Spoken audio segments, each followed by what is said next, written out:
Theresa, welcome aboard to the show. So happy to have you on today. Great to be here. So this is going to be difficult because there's so many interesting things that we can talk about today that I don't even know where to start. But let's start with a little bit of math. Oh, math. I think you might know where I'm going with this. So you coined an equation: passion times purpose equals profits, hmm and that's coming from your book. Tell us a little bit about that equation, the book, and really how you got to that. Okay, well, thanks for asking. It's interesting you started with math because my major in my undergraduate degree was mathematics. And so I do come in with a combination of the head and the heart. And so I began loving the word passion early on. It's one of my favorite words. And what I found from my life experience is when you combine passion with a meaningful purpose, extraordinary things happen and ordinary people become extraordinary. And so when I applied that to my entrepreneurial ventures, I decided, well, being an engineer first and mathematician first, I'd put a little formula. Passion times purpose equals profits. So I want to break this down into two parts. One is yours. And then I think there's something incredibly interesting about what you talk about is the ability to apply this to other people. So I want to start first of all with you. What was the point in your life where you understood that this formula existed or applied to you? What was the moment you're like, oh, this makes a huge difference? That's a great question. I I think it started early on. I like to think of my life divided into, I call them plans, just because they're sort of like phases. But I when I grew up in the suburbs of Chicago, in part of a large Polish Catholic family, I had this passion to distinguish myself and do something meaningful. And I figured out that if it was to be, it was up to me. And so that sort of became my mantra in life. And so from there, I um, was very fortunate to have certain opportunities or doors open for me. The harder you work, the lucky you are. So I would say that I'm a lucky person, but it started early.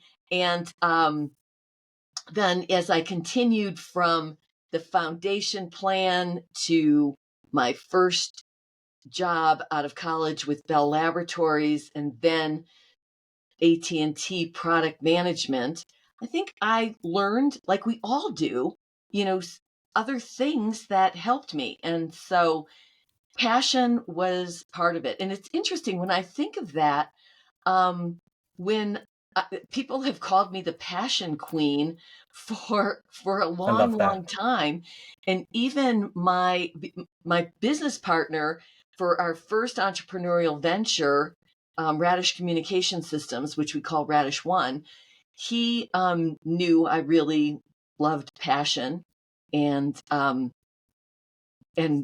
luckily it took off from there. Do you remember any point in your life where you came to the conclusion that the formula isn't working in this environment? I just don't have the passion for this specific thing, and you're like, look, the formula doesn't work here. I shouldn't be doing this. Hmm. Well, yes.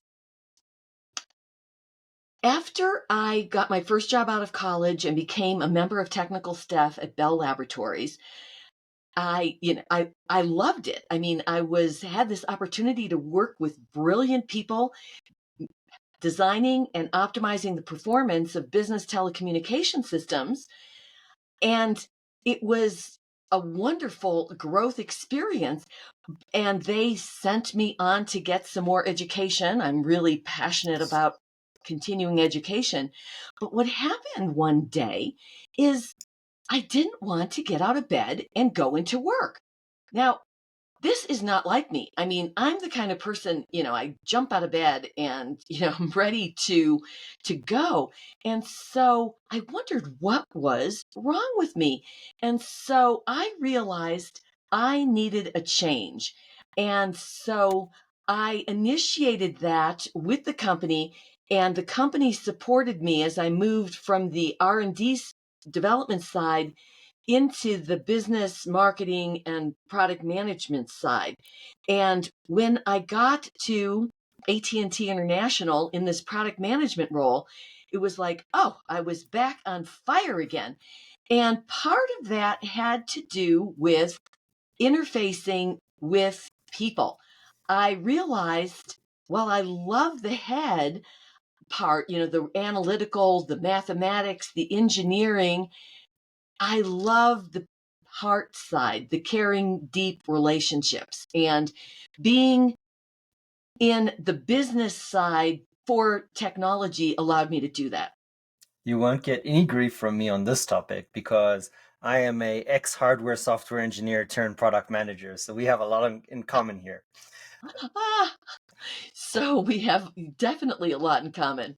100%, and entrepreneur tech stars, but let's not go down that path. I'm interviewing you, not the not Well, I talking think about this could myself. be an interesting discussion, to build on the commonalities that That's we fair. seem That's to fair. have experienced. But I have a curiosity. So I think this is an incredibly important question, right? How do you make sure that the choices that you make, and we're still on the topic of you making sure that you have passion. The interview process is maybe 5 hours, right? When you're choosing a new employer. But Mm, those 5 hours are going to impact 2, 3, 4, 5, maybe more years of your life. How do you hmm make such an important decision hmm to make sure that the team, the environment, but really this thing that you're choosing with almost no knowledge, because 5 hours is no knowledge, is such an important decision, yet it's the right decision? How do you even approach that?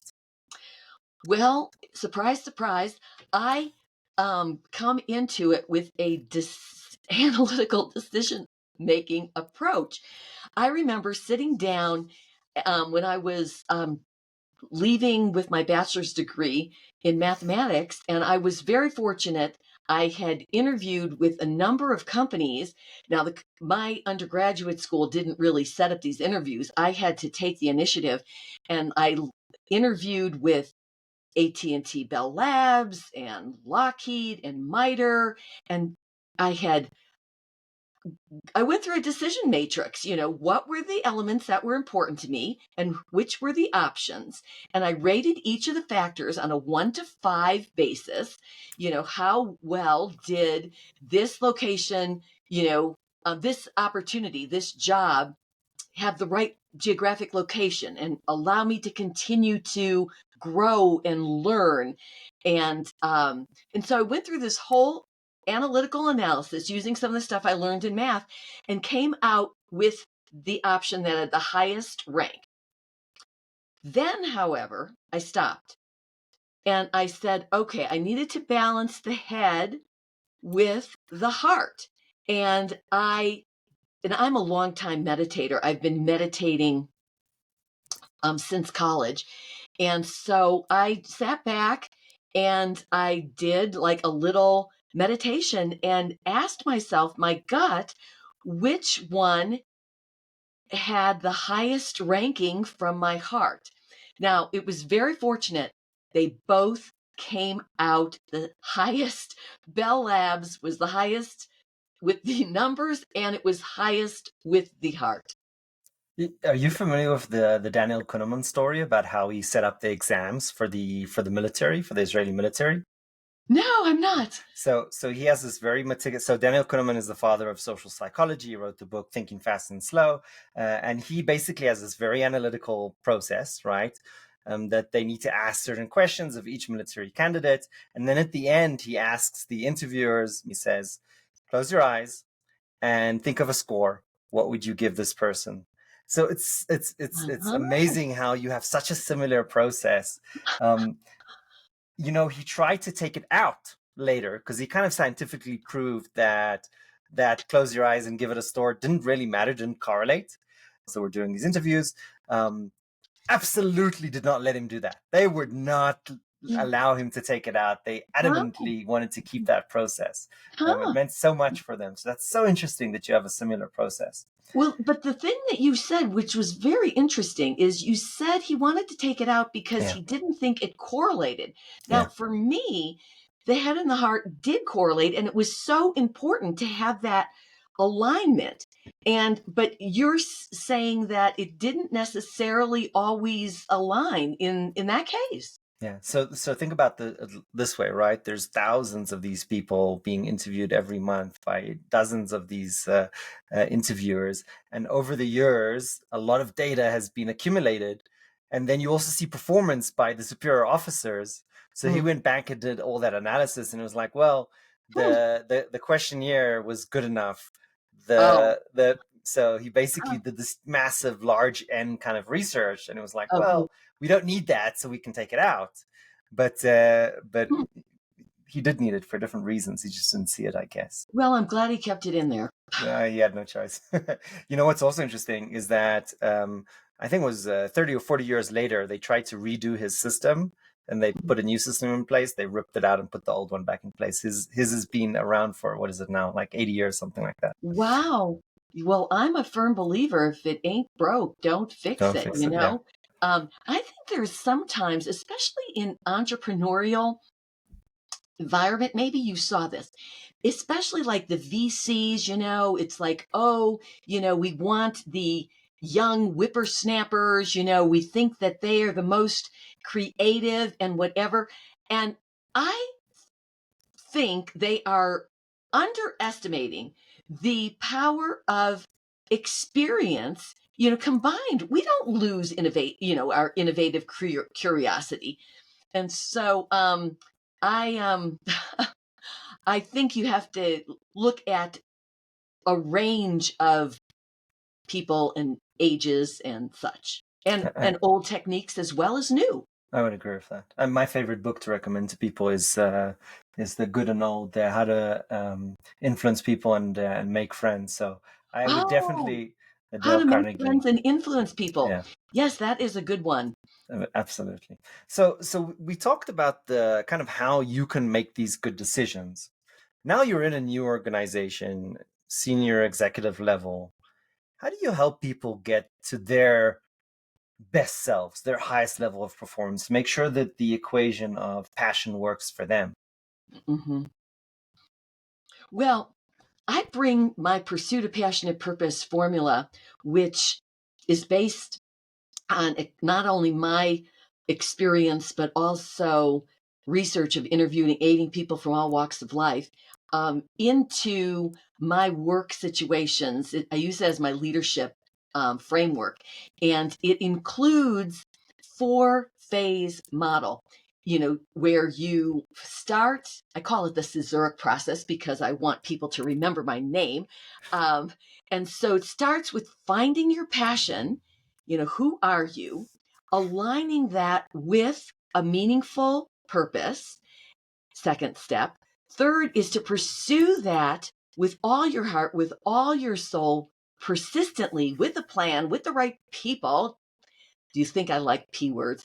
Until you, in the fourth phase, establish and find progress.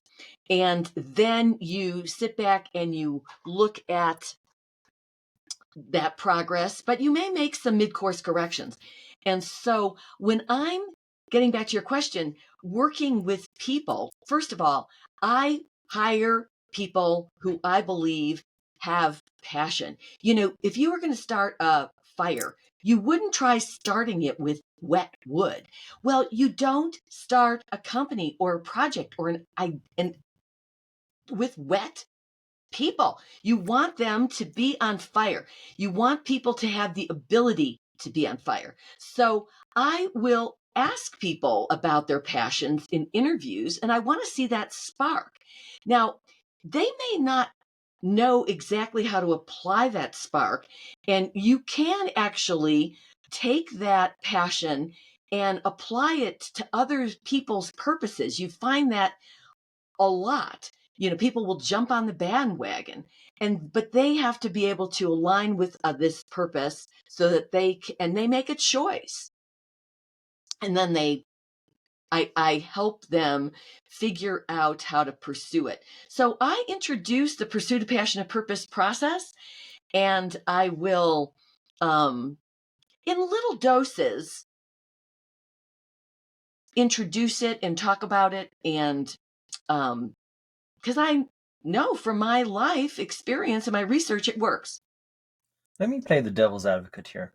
A lot of people are not necessarily happy about their job, not necessarily passionate about it. Is this even possible for many people? I mean, taking the risk of leaving their job, or is it something they need to change in their job, or is it even possible if you don't have the right social management leadership environment? Is this always possible to a certain degree, or is it you kind of have to be lucky to be able to get this passion in your environment? Well, I think life is short and death is sure. My mother always said that. And so, do you want to go through this one life? I mean, I believe there's life after, but we don't know. And so, do you want to go through it miserable? And so, I try to encourage people to unleash that inner, wiser, older self and allow it to speak to them. Now, you can actually, even if you don't have the best boss, or maybe you're in a situation where it's not a good time to leave your job, you have responsibilities or whatever, but you can do things that will minimize the impact of what I call improper people, improve the impact of proper people. You can do things to have 4 elements. Now, this actually aligns with the 4 phases of the Pursuit of Passion and Purpose process. When people get a sense of meaning, they get that from passion. When they get a sense of choice, they align that passion with purpose, with choice. If they get a sense of competency, they're doing something well. And 4th, they get a sense of progress towards some goal. That will stimulate intrinsic motivation. Now, intrinsic motivation is linked with engagement and satisfaction. And so I think that, you don't have to have the absolute optimal job. You can find it where you're at, or if you are not finding it there, you might have enough courage and confidence to go on your way and leave and find it somewhere else.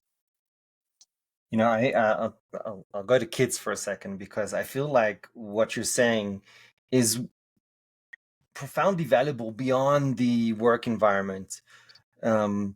It's kind of the ABCs of leadership. So I, for a long time, was trying to force my daughter to do this project, and my son was around math and then computer programming, and just failing one after the other. And then I took a different approach, and I was like, well, what do you want to do? So Mm-hmm. I got a check mark on the choice. And then it was something she was passionate about. She likes writing poems. So I got the check mark on the meaning. And then I was like, okay, let's do baby steps. She started to read a book about how to write poems. And we got a check mark on this kind of baby steps, on progress, on competence, because she is quite good. And then we also put this incentive design that if this is me cheating here, if I said no to a cat for ages, and I said, if you actually publish, you get picked up by a publisher and you write a book of poems, Uh-huh. then you'll get a cat. So, and she has been doing her, like, writing her poems and reading her book every single day. I didn't have to say anything. Oh, Well, wow. before it was me shouting at her, have you done your Yeah. book today? Being a terrible father. And then that just completely changed after I kind of figured out those 4 steps. So it's incredibly, incredibly important. And I really appreciate you walking us through it. I would say this is not about only, helping yourself get there. It's also helping other people, whether it's your children or your employees or maybe even your boss, leading Yes, up. it is true. It applies to everyone. And I especially tell parents, notice the things that help your children get really excited, Yeah. enthused, that they're on fire. And I'm a Girl Scout leader, and I do that with my Girl Scouts as well. I ask them, what are you interested in? How can we help you? And, I think it goes to that book, go with your strengths, and that ultimately will lead to more happiness. It's lined with competency, Yeah. because if you're enjoying it, you're going to do it more, and you're going to get better, and you're confident, and that gives you a little pat on the back. And so, yeah, it applies to all people in all walks of life at all ages. Yeah. And so that's why my book, I say success strategies for a rewarding personal and business life. I wish we had this conversation about 2 years ago. You would have saved me a lot of grief. So I figured that when it worked with my daughter, I was like, I need to do this exact same thing with my son. Now I figured it out with him. So it's this idea Oh, of choice and passion. You can't just dictate it for other people. You have to let them, take that part. So important. exactly. It really makes a difference. So I'm so glad you figured that out. And I do that with my coaching clients who I mentor and advise and coach it. And I will bring in this pursuit of passionate purpose approach and help them on their way. Wonderful. What is the biggest insight from coaching the Girl Scouts that it's a leadership skill that you feel you have to give the girls when they're young that will give them, let's call it, the biggest bang for the buck as adults? So what is the thing that you really see kind of changes them as people? Great question. Girl Scouts has a mission to help girls develop courage, character, and confidence in order to make the world a better place.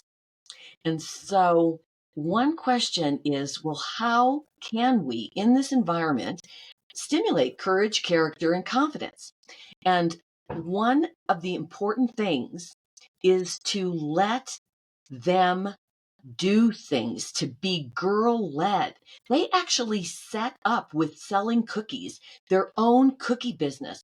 Oh, I saw my daughter transform from this shy little girl who wouldn't, knock on the neighbors' doors to where she had years later a thriving cookie business selling thousands of packages of cookies. So you have to help them understand that they can do it and they can do it well. And even if they, fail a little bit, well, what did you learn from it? Let's try it again. And then build that confidence. And so, yeah, it's an important thing to let them do it themselves. And I think, as parents or even as managers, right? We see our people having a hard time. We want to run in there Yeah. and save them. Well, you don't want to let them fall off the cliff. Okay. Yeah. But, let them have a hard time. Let them learn to pick themselves up by the bootstraps. What does your daughter reflect on her cookie empire building experience? What was her, best and worst moments?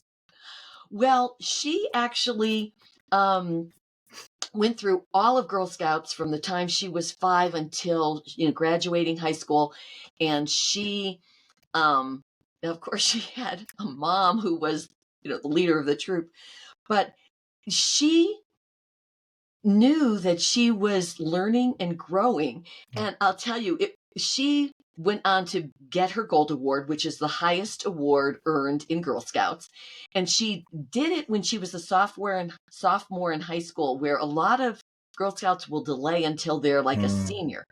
But because she had done it as a sophomore, so she doesn't procrastinate. She takes after her father that way. And she was able to, her junior and senior year, become the leader of the troop. Oh, And wow. so through that process, she had all these experiences, which she was able to use on her college applications, which actually gave her the ability to be, selected for a lot of good colleges. But I remember one time there was a big decision that needed to be made.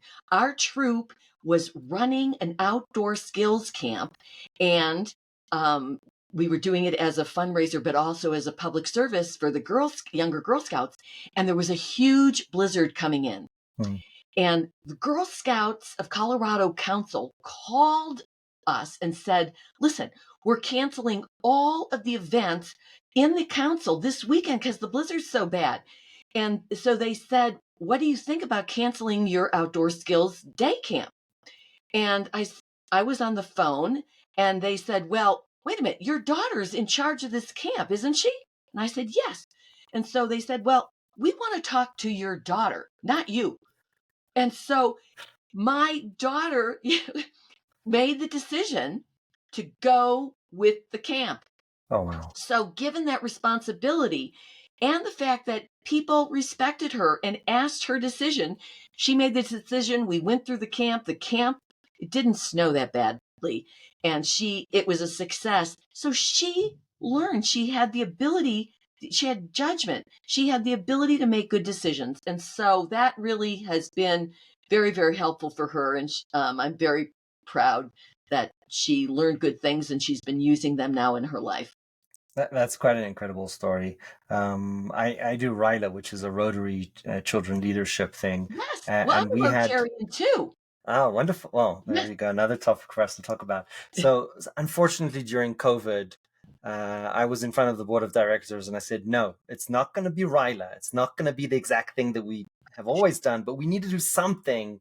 Fortunately, the board basically took the safe route and voted against. But I at that moment, I needed your daughter to say, no, we're gonna do this. We're gonna do it. It's gonna be awesome. I'm here in Right. Colorado as well, by the way. So Oh, and unfortunately, my daughter did RILA at that oh, same wonderful. through Rotary at that same camp, and it was a life-changing experience for It her. really So is. thank you for your volunteer work there, because it does make a difference. Both young RILA and RILA, the Rotary Youth Leadership Award. Yeah. Award. Yeah.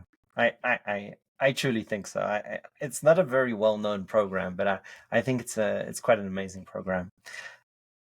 So I was very curious, and this is a very sharp change of topic, but we're running out of time. This has been so much fun that we've run out of time. So I did want to go back to one thing. You talk about getting on a board as part of a development process. Give us your very short spiel on why to do this, how to do this, and some tips or tricks. And I'll selfishly say that it's a personal thing for me as well. So Okay. I'd love you to give me some tips and our Right. audience as well.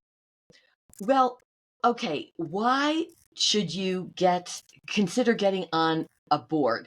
See, board of trustees are the highest level of decision making for an organization. They help set the strategy, they help approve the budget, they help hire the CEO of the organization. So I have wanted to be operating at the board level for decades. I mean, this was one of my goals. So why do it? You can make a bigger impact. And my view is to make the biggest impact I can in this life on the world. So, how do you go about doing it? Well, first of all, like in anything, you set an intention of wanting to consider board work. And then I believe, and I talk about the attraction strategy in my book, Pursuit of Passionate Purpose, you put out to the universe that you want to attract board opportunities. And then you use your head, your heart, your hands to try to attract those to you. So, what does that mean? That means you set the intention and then you tell people you're interested in this and you decide you're going to learn about how you can get on boards. For example, I've become involved in the Private Directors Association, and one of the things we do is help train and educate people who want to become board members on what it means to be a board member. Okay. And so you surround yourself with others who are knowledgeable. And then through that process, you learn how to develop the right materials, and you do networking, and you talk to people who are on boards. I highly recommend that you start by getting on a nonprofit board. And it's interesting, through Rotary in Boulder, one of the vice presidents of a big tech firm came up to me and he said, "Theresa, I'm on the board of the Boulder Technology Incubator, which later became the Colorado Technology Incubator. Would you consider being on our board?" And I was thrilled. I was honored. And I said, "Well, I need to learn more about it, but yes." And so by being who I was, but also putting these vibes out there, people came to me, and I got onto this nonprofit board and met so many people who have helped me along the way. So those are some the hows and some of the tips and tricks. So there's only one scripted question, even though our guests don't know that there is this one scripted question. There's one scripted question in the show, and it's a hard one because it's personal. If you had to go back to 20-something-year-old Theresa, what would you advise her? Wow.